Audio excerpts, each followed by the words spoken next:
Hello and welcome to the sixth and final update of the banker's final debt. We are going to take this to the judge, but before then there are 3 more locations that we're going to visit. The first one being Central Carriage Stables. We're going to chase after Violet's Blue. Slow as me sister last night. Didn't pick up anyone matching that description, Governor.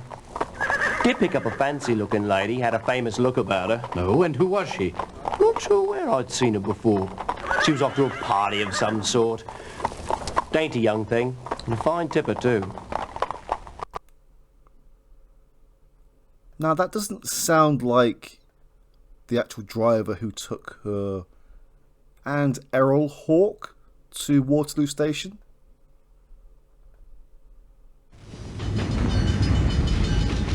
Oh, top of the morning to you. Good morning, Constable Parks. I'm looking for this woman. Violet Blue. What a lady. I've seen her perform almost every Saturday night for a year. In fact, she just left on a train with a gentleman. You can't imagine what a thrill it was to see her. Do you know where the train was headed? I couldn't tell you, Mr. Holmes. You know, I had no idea you were as much of a fan as I.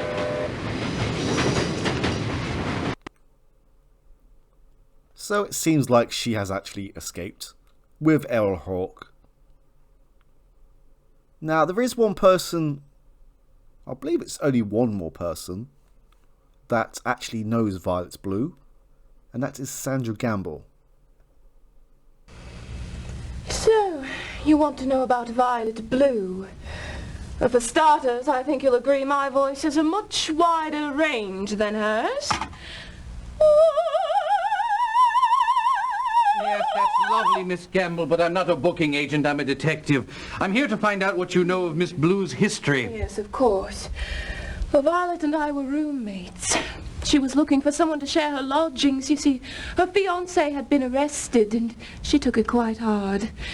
And then her career took off, and she got me the job as an understudy in this review. I just know it will be my big break. I do hope she's not too ill. Ill? Heavens, no.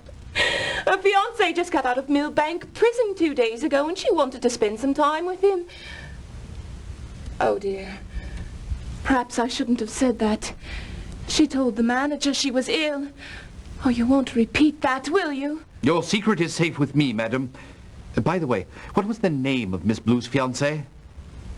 Errol Hawke. And there we go. That is probably one of the most important links of this case. So now we're going to take this to the judge. Hear ye, hear ye. The Queen's Court stands in order. A pleasure to see you. I understand you are here to solve the Oswald Mason murder case. Most vexing indeed. So tell me, who was the murderer? Please choose from either your notebook or the directory. And we know now that it is indeed Errol Hawke. Positively correct. Now tell the court, why did he do it? And it is definitely C. We know that there is no real links between Mason and Hawke. Hawke was only after the statues.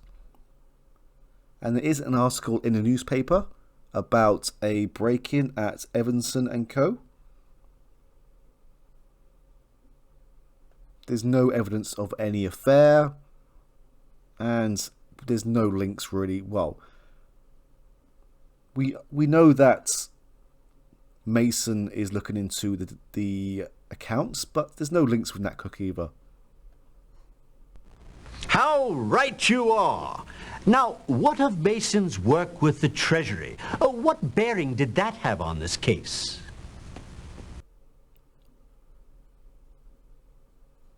Well, we know about Bacon and Company, but there was no uncovering that I'm aware of. We do know about the De Vries diamonds. But there was a big thing right at the start about trying to work out if there was links between this killing and his work, but there was none whatsoever. There was quite a few rabbit holes in this case. Quite so. Now tell us, what role did Violet Blue have in this crime? Well, we know that Hawk and Blue are, well, they're engaged. We know that they left together, so she definitely did not leave alone.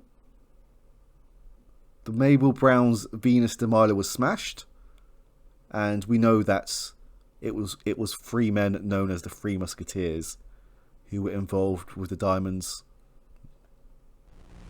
Flawless deduction!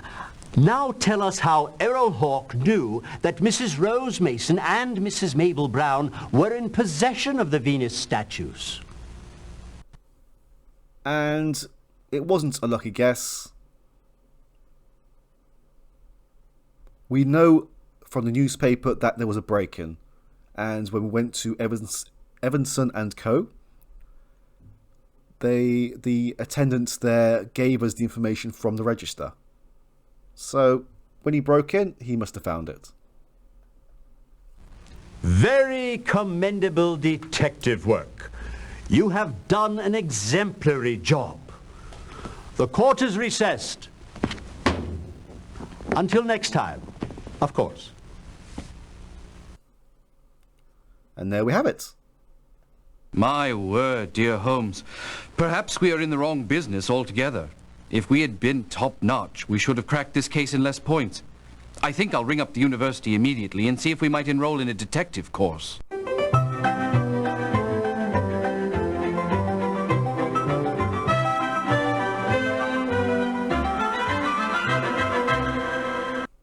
I actually think everyone involved here did really well in this case.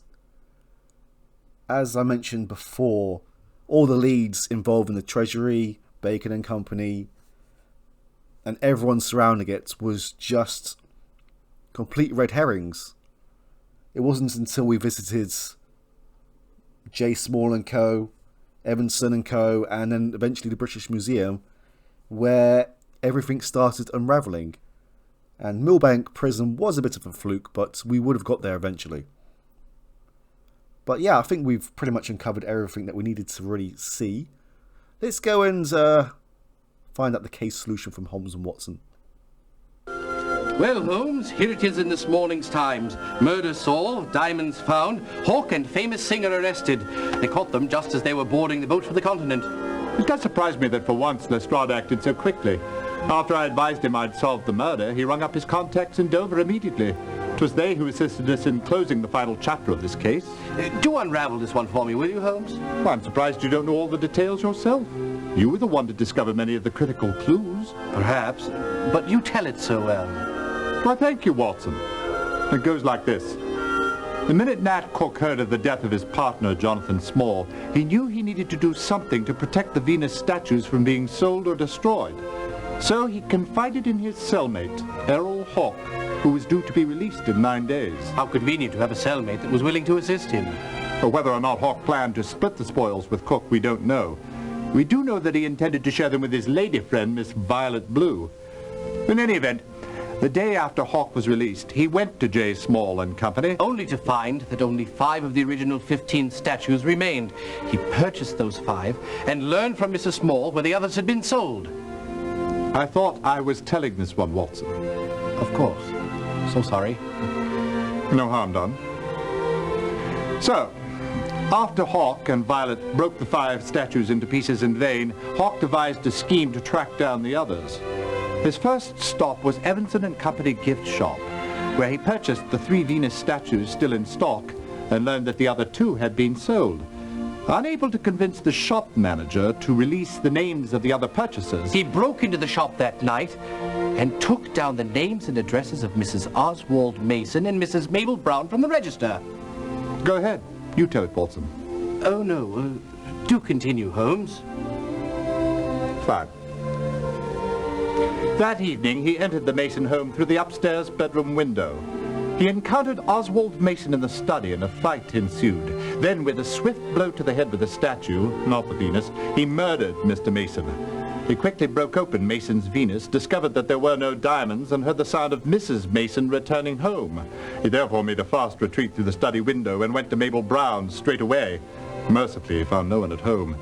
He located her facsimile of the Venus de Milo, smashed it there, and again he found he'd been foiled. Then, the next morning, Hawk purchased the 5 pieces from the museum shop, hurried to Violet Blue's flat, and began demolishing the statues. And as you've no doubt surmised, the diamonds were in the Third of the 5 museum pieces. You always have had a knack for mathematics, Watson. Thank you, Holmes.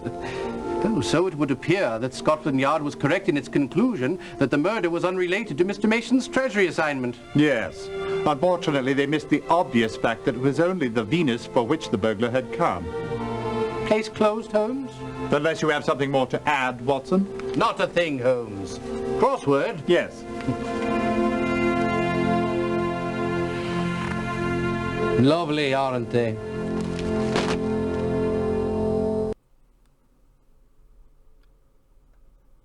And there we have it.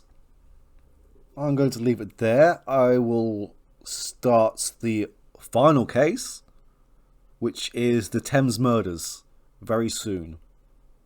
And this score here, in this last case, I'd say completely forget about it, as it's going to be a big one.